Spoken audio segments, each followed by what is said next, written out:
Bonjour à tous et bienvenue dans cette vidéo sur GeoGuessr où je vais vous apprendre les méta des panneaux de passage pour piétons.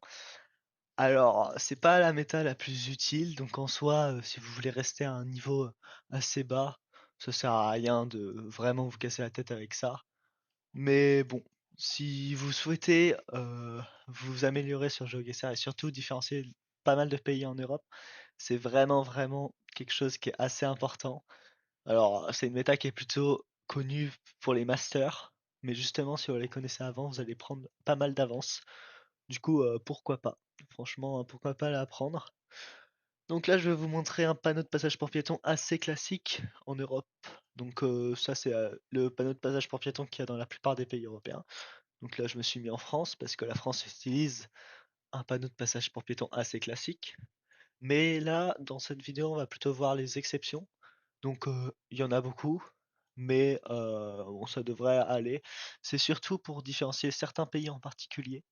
Et vous allez voir dans la vidéo qu'il y a certaines choses qui peuvent vraiment vous intéresser. Du coup, voilà, cela c'est les basiques. 5 lignes au sol, un petit personnage avec la tête découpée, mais voilà, ça occupe tout le triangle. Et le triangle occupe la plupart de l'espace bleu. Donc là, on va passer à un panneau suisse, enfin, oula, belge, pardon. Heureusement qu'il n'y a pas de belge qui me regarde. Mais du coup, sur ce panneau, vous allez avoir plutôt les côtés du passage pour piétons, au lieu d'avoir les lignes du passage pour piétons, en petits pointillés qui vont jusqu'au bord du triangle. Vous allez avoir un petit monsieur, mais là, c'est pas ce qui nous intéresse. Du coup, retenez bien qu'ils vont jusqu'au bord du triangle. Parce qu'on va avoir d'autres pays, on va avoir aussi ces petits pointillés, mais qui vont pas jusqu'au bord du triangle. Donc ensuite, faut que ça charge. Là, on va avoir un panneau suisse. Alors les panneaux suisses, c'est assez spécial parce que vous pouvez voir que l'espace bleu est vraiment inutile. En dessous du panneau de passage pour piétons, il fait une grosse taille. En gros, c'est un gros vide qui ne sert à rien. Et ça, c'est que les Suisses qui ont ça. Ce qui fait qu'il est reconnaissable de très loin. Voilà, là, vous voyez ça de loin. Vous savez que vous êtes en Suisse. Donc ça vient avec toutes les méta comme la voiture basse, tout ça. Mais c'est vrai que ça c'est important à savoir. Alors il y a beaucoup de barres, mais franchement ça sert à rien de s'enquiquiner avec ça. Je pense que le plus important c'est ça. Donc ensuite on a le panneau du Portugal. Du coup Portugal avec le monsieur qui est coupé en deux malheureusement. Du coup ça bah c'est existe qu'au Portugal. Donc pareil facile à reconnaître en vrai. Voilà.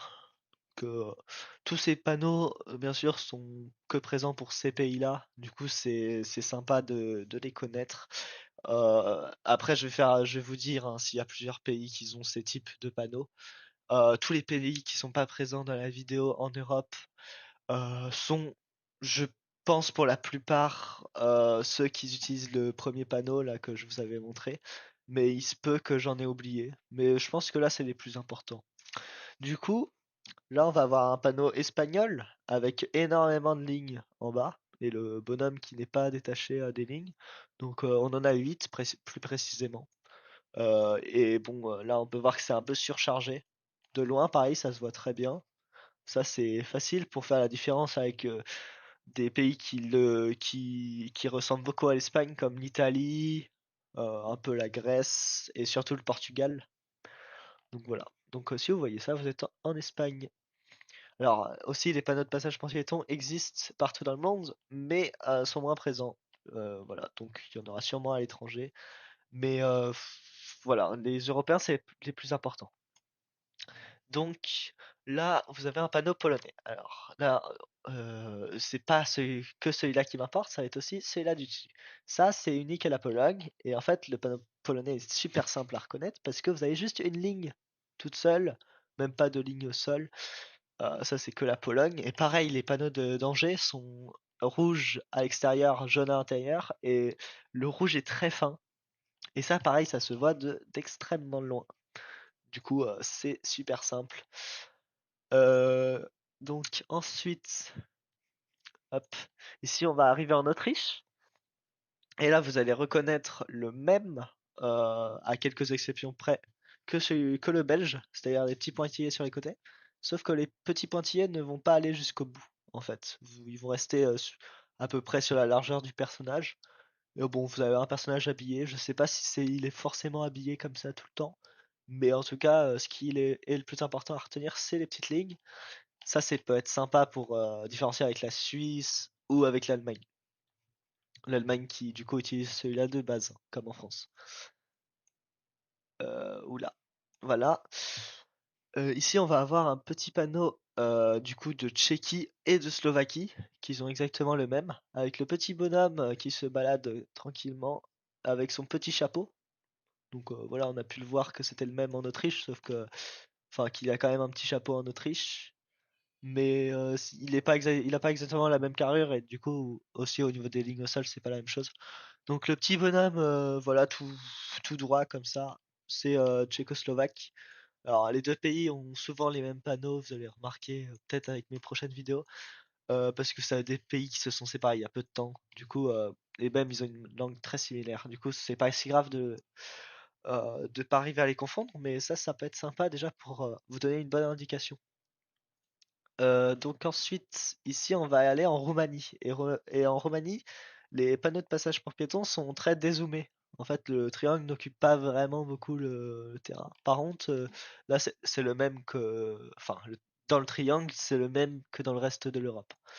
Mais il est très dézoomé. Du coup, pareil, de loin, hop, on voit ça, on sait exactement qu'on est en Roumanie. Donc ensuite, ici, on va avoir un petit panneau ex-URSS. Et là, pour les retenir assez facilement, du coup, vous allez avoir que trois lignes qui existent que dans ces trois pays-là. Du coup, je vous les énumère tout de suite. Alors, il y a aussi le Kyrgyzstan, mais si vous avez vu ma dernière vidéo, vous saurez qu'au Kyrgyzstan, on a une voiture avec des barres, ce qui n'est pas le cas ici. Et du coup, les trois pays où c'est vraiment important de le savoir, c'est la Russie, l'Ukraine et la Lituanie. La Lituanie n'utilise pas de cyrillique, ce qui fait que là, on est limité au choix de l'Ukraine et de la Russie. Bon, ici, on voit très clairement que c'est l'Ukraine, mais l'Ukraine a une voiture rouge la plupart du temps. Bon, là, j'ai pas pris le meilleur exemple pour ça, mais ça permet de différencier l'Ukraine de la Russie si vous voulez savoir. Et aussi, vous avez des plaques. Voilà, je vous le fais rapidement. Hop, est-ce qu'on va en avoir une sympa? Voilà, on voit, bon, je sais pas si vous avez les yeux très fins, mais ah, là on voit plus trop. Attends, on va retourner en arrière. Ici on voit qu'il y a un petit peu de bleu en haut à gauche de la plaque, un petit peu de jaune en bas à gauche, c'est-à-dire que en fait c'est le drapeau ukrainien, tout simplement, qui se situe ici. Ça c'est que en Ukraine. Ah là on le voit un petit peu, là on le voit parfaitement, voilà. Du coup là on a un drapeau ukrainien sur la gauche de la plaque. Voilà. Si vous voulez faire la différence entre l'Ukraine et la Russie, c'est vraiment une bonne strat. Bon, revenons-en à nos panneaux de passage pour piétons.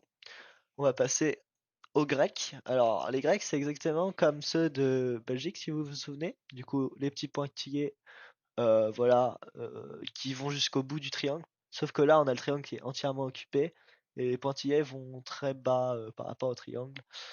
Donc, pour faire comparaison avec un panneau belge, voilà. Et vous n'avez pas le bord blanc aussi, hein. Alors, bon, moi, je retiens personnellement, voilà, pas avec ça, mais c'est vrai que ça peut être facile à ne pas reconnaître par rapport aux Belges. Mais bon, après, faut vous dire que la langue est quand même assez exotique. Donc ensuite, on va avoir les panneaux des pays nordiques. Alors, les pays nordiques, je sais que beaucoup ont du mal à ne pas les différencier. Et du coup, là, ça c'est vraiment un des meilleurs indices, les panneaux de passage pour piétons. Donc en Norvège, on en utilise deux. Donc le premier, ça va être celui-là, avec le petit bonhomme, un peu comme celui-là de l'Europe. Sauf que bon, voilà, il va avoir des grosses jambes. Et surtout, que 4 barres en bas. Alors qu'en Europe, on utilise 5. Et ça, c'est pareil en Suède. Ils utilisent aussi 4 barres. Donc voilà, je crois que c'est le même en Suède. Attends, oui, enfin, de toute façon, on va le voir juste après. Mais, euh, mais voilà, ça c'est le premier qu'on voit en Norvège. Celui-là est un peu plus dur à différencier, mais bon, vous savez que vous êtes en Suède ou en Norvège au pire. Mais ouais, 4 barres. Et ensuite, ici, vous allez avoir celui-là qui est beaucoup plus reconnaissable avec le monsieur qui est un petit peu courbé, on dirait un vieil homme, et un petit chapeau, il est très très bien fait. Et du coup, encore 4 lignes au sol. Et celui-là, c'est vraiment la Norvège uniquement qui l'a. Donc voilà, ça match avec un paysage très montagneux et à la fois très maritime. Donc voilà. Donc ensuite, ici, on va avoir un panneau justement suédois. Alors, les panneaux des pays du Nord, vous remarquerez assez vite que ils essayent d'être assez réalistes au niveau de leurs personnages. Du coup, en fait, vous allez avoir des personnages bien habillés comme ça. Et là, encore quatre lignes au sol, mais un personnage assez réaliste. Donc voilà. Alors comparé à du coup à la Finlande, un pays qui est très facile à ne pas reconnaître par rapport à la Suède, parce que c'est deux pays qui se ressemblent énormément, même au niveau de la langue. Et là, ce que vous allez avoir 5 barres au sol. Du coup, bah, Finlande 5 et Suède 4. Du coup, bah, voilà. Vous savez, entre les deux.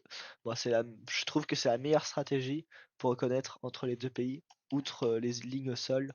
Mais ça, j'en parlerai sûrement dans un autre épisode parce que sinon, ça va être un peu long. Et donc, on finit avec le dernier. Ah, bah non, j'en ai pas d'autres. Donc voilà, pour les pays européens. Alors, il me semble que l'Estonie en a quelques-uns de spéciaux, mais bon, oh, bah, yes. Du coup, l'Estonie a aussi trois lignes au sol, mais vous n'avez pas ce personnage avec une forme très spéciale, voilà, qu'on avait en Ukraine. Bien sûr, je ne suis plus dans la mode rue, super.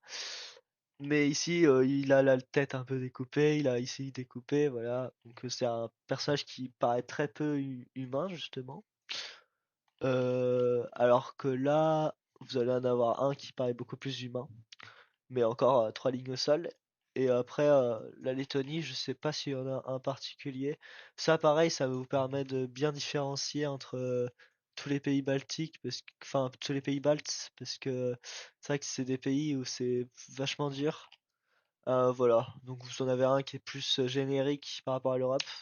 Peut-être une forme assez spéciale avec des très longues jambes. Je sais pas si c'est une méta particulière, mais en tout cas entre les trois pays baltes qui sont vraiment très très très durs à différencier entre eux, ça peut être une méta mais extrêmement forte. Donc voilà, je crois que j'ai rien oublié de particulier, donc voilà, en pays qui reste sur des choses assez classiques, vous allez avoir Royaume-Uni, Irlande, France, Italie, quelques pays ici des Balkans.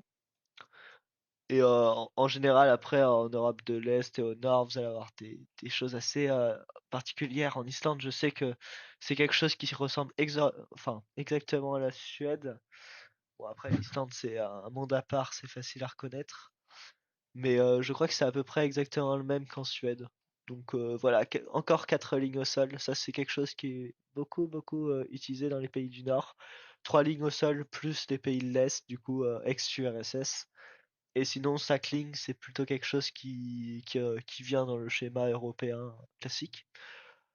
Donc là, je vais vous faire un petit challenge dans les commentaires. Vous allez devoir deviner avec ces deux panneaux-là dans quel pays je me situe. Donc voilà, pour la prochaine fois. Et du coup, la prochaine fois, normalement, nous allons parler soit des langues des pays d'Europe de l'Est, soit de différencier les pays d'Amérique latine. Donc voilà, ça, on verra ça ce week-end. Voilà, merci de m'avoir écouté.